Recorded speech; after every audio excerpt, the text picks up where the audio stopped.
国際消灯館の金沢信明館長と日和先生、後ろ蹴りかっこいい。それでここから入ったら重心。なんとこんな受け方があるんですね。早速後ろ蹴りの一本組手を見せてもらいましょう。蹴りが見えやすいように通常より遠い間合いで蹴ってもらいました。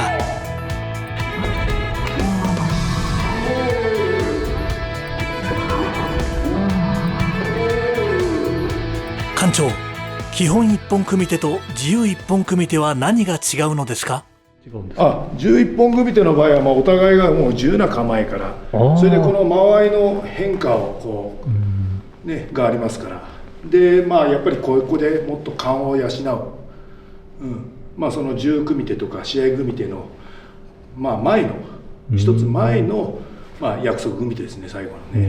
なるほど。約束組手の場合は基本の動きがベースなので、受ける時も例えば下段払いもここからこう受けるんですけど、11本組手の場合は自由な構えからなるべく小さな動きで受けて返すっていうところで、段階を得てその最後の10組手につながるようなシステムを宗家が作られたっていう感じですね。で今度は後ろ蹴りの2番なんですが、ナンバリングされてるわけですね。全世界共通のナンバリング。この、審査を受けられる方、これ全部覚えないといけないんで大変ですよね。いつも審査前だとみんな必死で覚えてます。覚えていただいてます。ここからまず後ろ蹴り。でこう。こんな受け方があるんですね。もう一度見せてください。後ろ蹴り。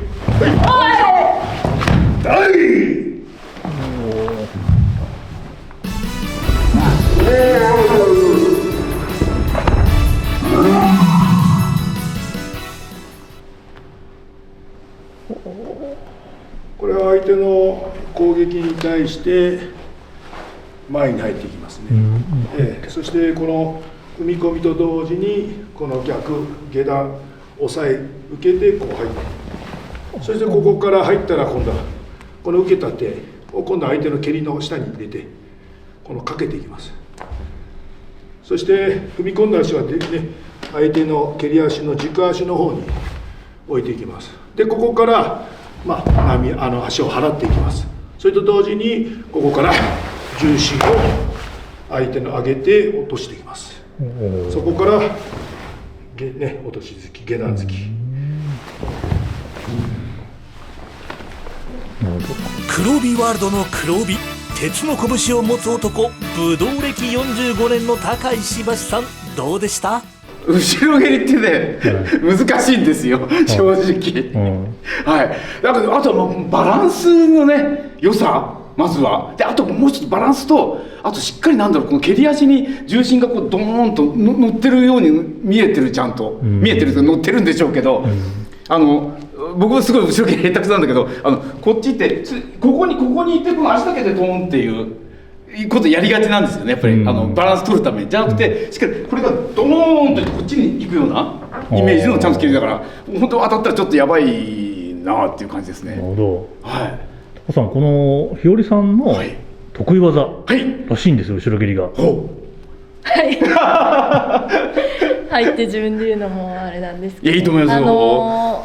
世界大会の準決勝かなんかに延長戦3回ぐらいやった、ちょっと厳しい試合があったんですけど、1点差で負けてた時に残り3秒っていうのが試合中スローモーションで見えて、よくあるもう達人の話それ。で練習して後ろ蹴りなんてめったに試合ではあんまり出さないので、練習してなかったのにその瞬間になぜか後ろ蹴り出して、そこからの流れでポイントを取って勝てたっていうのはありますけど。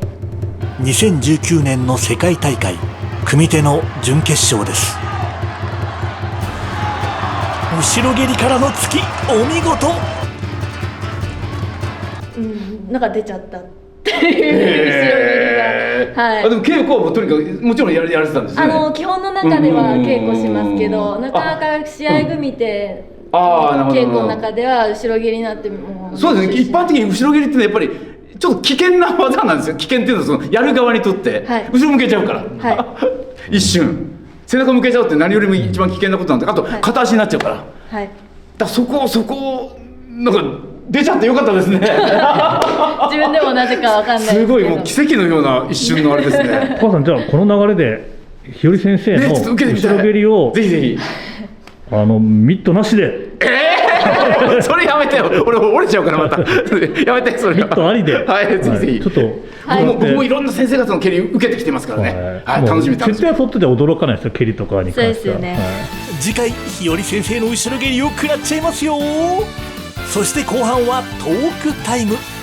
日和先生が黒帯ワールドで気になっているあの武術家について語ります。黒帯ワールドは見てました？はい、もちろん。なんかその中で気になってるとか、何度も見ちゃうとか、この武道なんか興味があるとかあります？まあ本当にぶっちゃけで。ですね、宮平保先生は一度も生でお会いしたことないんですが、すごく気になってます。なんか余裕の中にある恐怖感。何ですか？いい表現した。余裕わかる。余裕の中に感じがすごい怖くて、見てても。だから実際やって技なんか受けた時には私も泣いちゃうんじゃないかなと思って一度お会いしたいなとは思ってますね。そうだ。いつもだって普通に喋りながらとか笑顔で「はいごめんなさいね」とか「これ痛いですね」みたいな感じで。全然力入れて、ふんっていうのがない。まあ、ふんってやれたらいいし、こっち折れちゃったら死んじゃったりするのかもしれないけど、ね、いつもそうですよね。解説しながらで、これはこうして、こう、はい、こう来ますね。これこうして、パッと目に入ってとか、で、はい、じゃあ、はい、こっちで来たんで、はい、ありがとうございます、みたいな。ありがとうございます。ねえ。こうやってね、こうやって指入ったら、まあ、えぐれますからとか、えぐれるとか、テロップ入れたくねえよ、えぐれるとか、なんかね。ただほら、それ流れでほら。その恐ろしさ。あ、で、これですよ今回すごい最新作。はい。ちょっと待ってこれですよ。かっこいいですね。大いなる遺産中国武術。これねちょっともう一回やりますよ。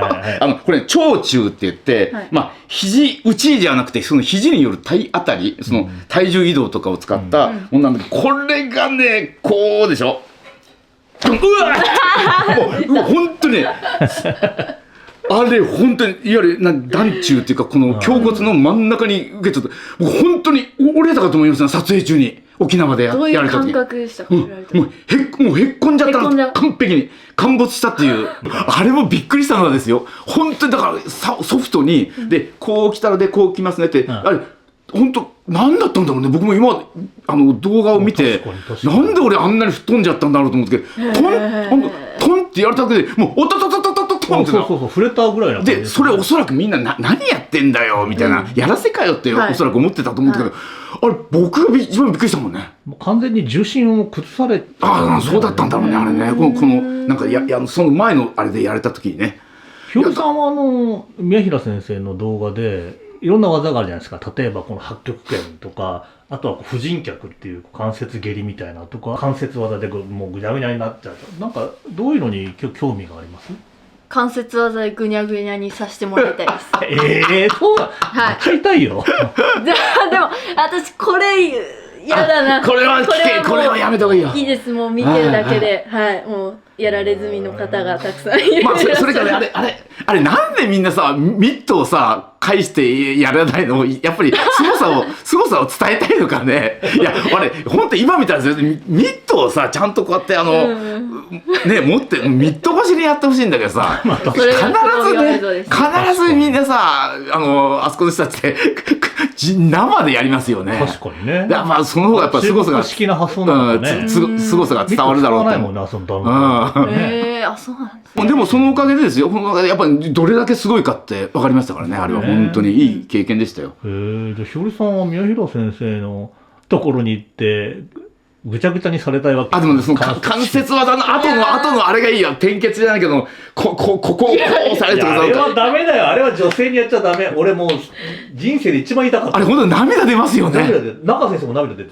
た。本当ですか。だからもう痛くて涙が出るっていうよりも、なんかそういう回路が、ここを押さえた涙が出るって回路があるんだよ。ああ、世界チャンピオンだから。世界チャンピオンだから。いい感じに矯正されそうですね。いや。でも、まあ、あとは、まあ、こういうとことかね、こういうところの痛いところをさ、どれだけこう痛いかをやってもらうのはいいかもしれないね。体験したいですそうなんね。だリアル北斗の拳ですから。本当に。あの世界は、宮平先生は。本当にリアル北斗の拳。やばいですよ。ずっとでもひよりさんはやっぱりそういうものすごく痛いとか一見残酷に見えるような技も、まあ、純粋に興味があるわけなんですね、あなたは。興味あります。もやられてみたい。さすが空手家。さすが金沢博和の孫娘。